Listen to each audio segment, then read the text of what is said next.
Hey, it's Captain Mike over at fishyourassoff.com, and today the title of our video is "You're Fishing All Wrong." And what I mean by that is I think most people fish wrong. Not necessarily you. You might be a great fisherman, but in the winter months, people tend to fish the same way they did in the spring, summer, and fall, and that's just a mistake, because you have just different characteristics that are happening in the winter months. So you're out there on the water, and you probably notice that the bait that's around is really small. It's little glass minnows usually. It's teeny tiny immature pilchards, shrimp, small shrimp.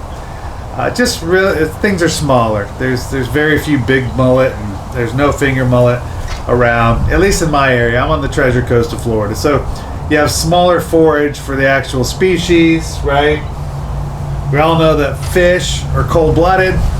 Well, cold-blooded stuff doesn't move as fast when the water's cold, so you gotta retrieve your baits differently as well. Your water temps, the steadiness of them and the warmness of them are very important. So where I'm at, snook will die. It's in 60-degree water if it stays that way for more than a couple days. So that's a big deal, because our water temperatures get down to 60 in where I'm at. And these snook, that means they have to be somewhere really deep and dark usually, because if they get caught on the flats and it gets too cold, they're going to die. So you have that. And another issue with the winter months is you have very clean water. And the reason I say 90% of fishermen just fish winter all wrong is the first one I talked about, which is size of the baits. And I basically fish with about 3 or 4 things in the winter months on my charters, okay? And I'm gonna show you what those things are. Shrimp is a big forage item in the winter months. This is a 3-inch DOA shrimp. Here's the exact same one, except it's 2 3/4. And there are days when this one gets bites and this one doesn't. So just that teeny tiny difference in size can make all the difference in the world in the winter months. I use these a lot. The next one is going to be your 3-inch paddle tail. So this is an 1/8 ounce jig head, and here's your 3-inch paddle tail. But you're gonna need some of these too. This is a 3/8, and I'm gonna cover that in a second, why you need heavier jig heads this time of year. And I'm just going to show you my box. Here's some of the colors that work pretty good around here where I'm at. This is the Treasure Coast of Florida. These are 3-inch.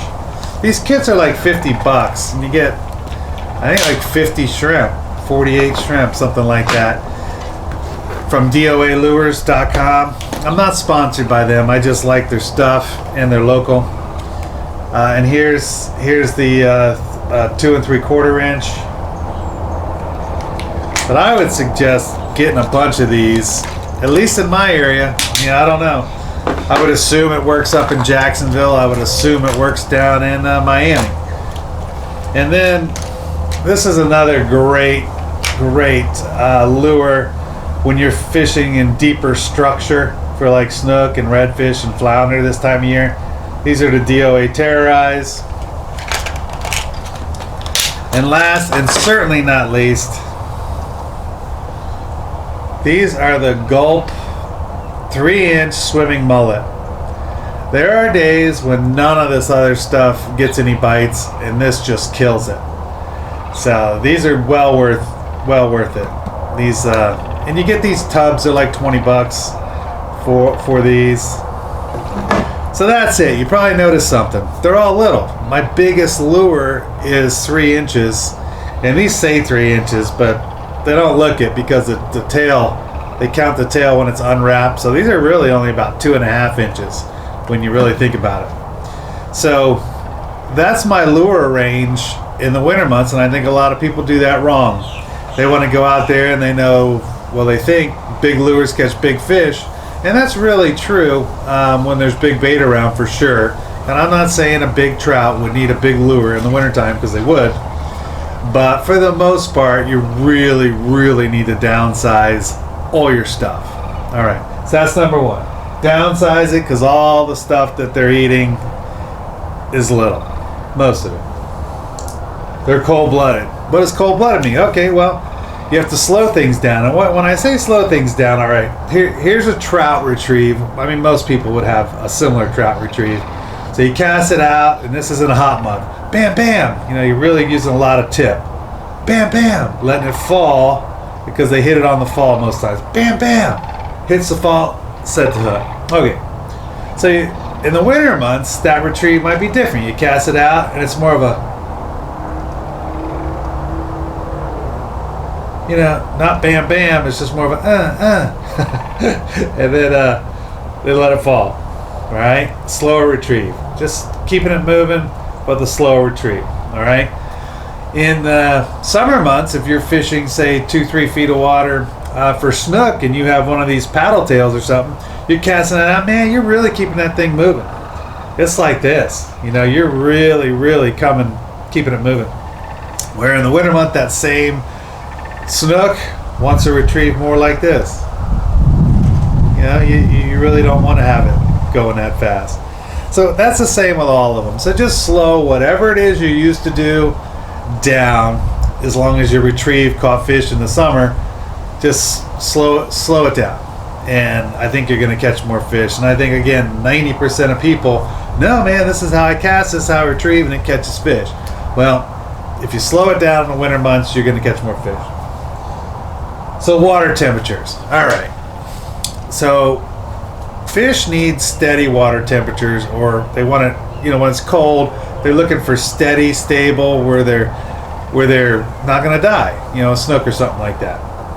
So most of my fishing charters, you know, I'm a captain here on Treasure Coast, and most of my charters I'm fishing 18 inches to 4 feet of water most of the time. All right. Well, in the winter months, that changes to either really shallow, because the shallow water is going to heat up faster. So like a dark bottom in shallow is going to be hotter than a 3-foot sandbar is going to be. So what you'll find in the winter months is I'm fishing in 2 feet of water, you know, when the sun's out, shallow, or a lot of times 8 to 10 feet of water, because that's where the water is the right temperature. So that changes a lot. It really goes to extremes, where I'm never really fishing in 10 feet of water in the summer, and spring, summer, and fall. But I fish 10 feet of water a lot in the winter months.